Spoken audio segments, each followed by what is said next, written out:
So for supper this evening, I'm preparing a beautiful courgette, baby potato and Dubliner cheese frittata with a gorgeous almond and fresh basil pesto. So for it you need fresh basil, almonds, parmesan cheese, extra virgin olive oil, baby potatoes or little new potatoes, garlic, beautiful Dubliner cheese, courgettes or zucchini, scallions or spring onions, some eggs and some lovely Kerrygold butter.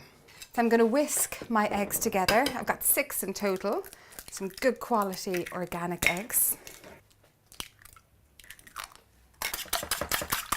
Top and tail the courgettes or the zucchini and then grate them into the mixture. Next, I'm going to grate in the beautiful creamy Dubliner cheese.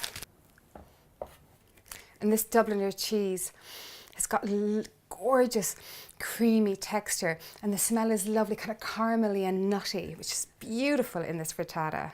Next, I'm going to slice up the scallions or the spring onions, whatever you call them.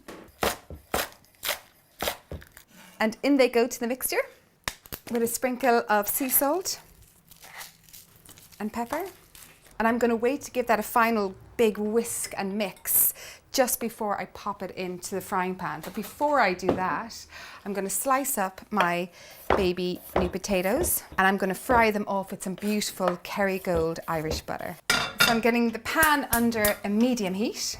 I'm going to put in some beautiful Kerrygold Irish butter. I love this butter because it comes from cows that are outdoor reared and grass-fed in Ireland. And then in go the baby potatoes, sliced up. Give them a bit of a toss. So my baby potatoes are lovely and browned and golden from that beautiful Kerrygold butter. And then what I'm going to do is give this final good mix. So before you put this in, just make sure that your potatoes are evenly kind of distributed throughout the pan. Getting in every single bit so there's no waste. And let it cook for about 2 minutes or so under the heat so that you're actually cooking the base, and then you pop it into the oven for about 10 minutes and then it's done. But while that is finishing off, I'm going to make my almond and fresh basil pesto, which takes seconds to do. So into a blender or a food processor, pop in your almonds, followed by your extra virgin olive oil and 2 cloves of garlic. I always like to have a fresh basil plant, and when you're picking the basil, always make sure that you pick from the top. See that little flourish at the top? Pick from the top and it'll keep growing up. And lastly, some freshly grated parmesan cheese. It's a classic ingredient in every pesto. And then just pop the lid on and that's it. So with the pesto and the blending scenario, I don't like mine to be too smooth because I quite like having the texture and feeling and being able to taste all of the different elements of the pesto. So I like mine quite chunky, so I don't actually let it blend for too long.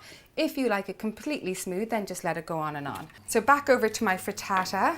The base is now cooked, so I'm just going to pop that into the oven for between 5 and 10 minutes. I'm going to keep an eye on it. What you don't want is to overcook it because then you get a dryness. So I'm going to check it after about 5 minutes.